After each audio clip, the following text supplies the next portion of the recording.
Ay mga kapeksi, luto-luto na naman po ako guys.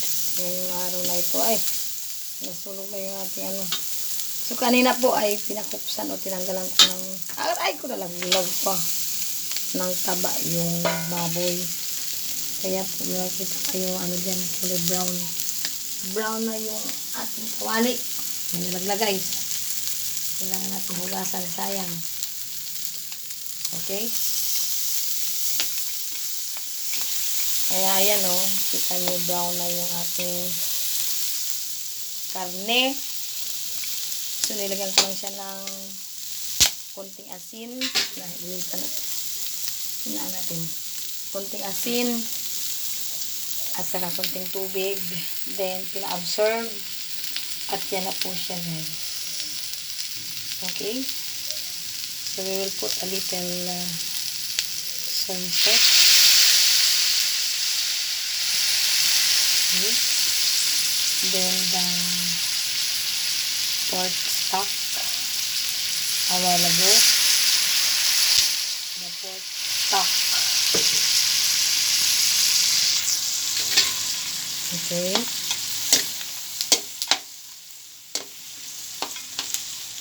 Pero parang konti lang siya. Talagang pa natin. Kasi marami naman yung pork stock guys. Ayan. Okay. Then we will put a little seasoning.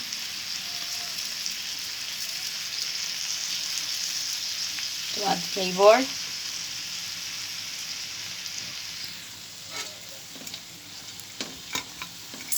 Ayan na siya guys. Ayan na mga guys. Halo-halo. Halo-haloin lang natin.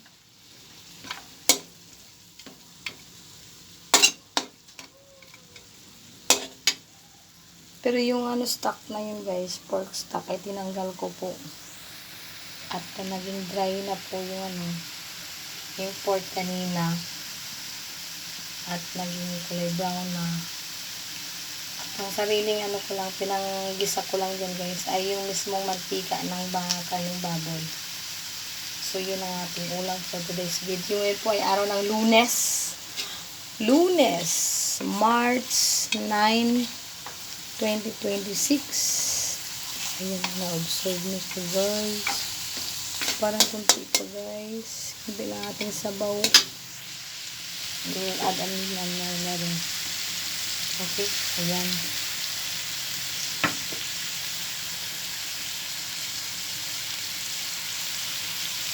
Then put a little bit of vinegar. Kasi ang vinegar guys, hindi agad siya matanis. Okay. Kapag kayo po ay maglagay ng vinegar, ang ulam po ay hindi agad matanis.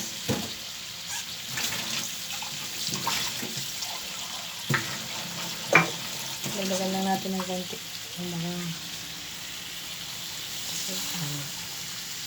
Yan. Nanunuot na siya. So, I forgot to put the ano. Hindi ko ginisa. So, instead of ano, I have your sliced bell pepper. Slice. Haba. Wala yung pinabili ko ng durog na paminta. Di pa nakarating. Ewan ko. Na traffic. So, yan na ang aking ulam. Nangangamoy na po. Yung asim. At saka yung anghang.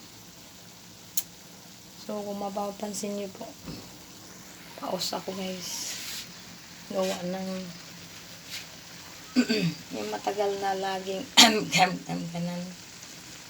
Tapos kapag naliligo or ano, kapag may lagnat ay nililigo lang na nililigo. Kaya naipon yung plema.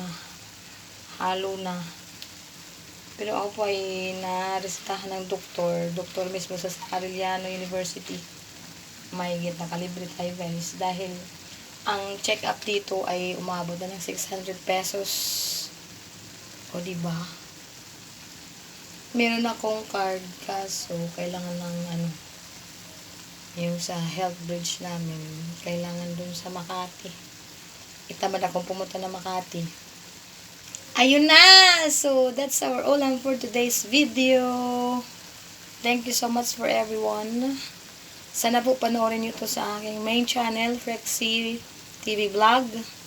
Toto seri lang tayo ngayong linggo na ito. Kasi hindi po kami nakapag-ride ni Yayo. Dahil ako po ay may lagnat for 2 days. Ayan. Tsaka ako ay may online. Plus 12 na. Patay tayo yan. So, until here, sana po panoorin nyo mula umpisa hanggang dulo. Huwag po tayo mag-skip ng ads. Please don't forget to like and share. Maraming salamat sa inyo. Gamsahamnida. Shoutout to Ma'am Paula, Ma'am Sadi, Sir John, Idol Matansero, Ma'am Annalyn, Sis Babes channel, Sis Baby. At sa lahat po ng sumusuporta, Ma'am Maris Vlog, Ma'am Marie KSA, Sis Marie Giesta. Sa lahat po sa inyo. Hanggang dito na lang guys. Bye-bye and God bless.